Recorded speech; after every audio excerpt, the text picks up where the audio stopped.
Bakante ka ba mula 6 p.m. hanggang 11 p.m.? And sa kakascroll mo, nakita at dumaan accidentally yung video na ito.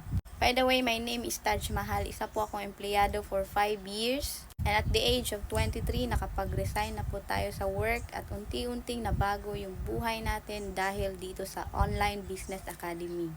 By the way, before, katulad mo rin ako na struggle sa finances. Hindi talaga sapat yung sahod at wala talaga akong naipon. And good thing sa scroll ko dito sa social media ko, no, nakakita ako ng digital system na at first, hesitant and doubtful ako. Pero nung nakita ko na marami naman pala ang natulungan dito at nagbago rin ang buhay, nasabi ko sa sarili ko na kung magagawa nila, why not gagawin ko rin. So I tried and sinubukan ko, and isa na rin tayo sa unti-unting nagkakaroon ng time and financial freedom. So kung isa ka rin sa mga naghahanap ng another source of income dito sa online, feel free na mag-comment ka sa baba ng video na to. Like mo na rin, i-share mo na rin para ma-assist kita kaagad. See you and God bless.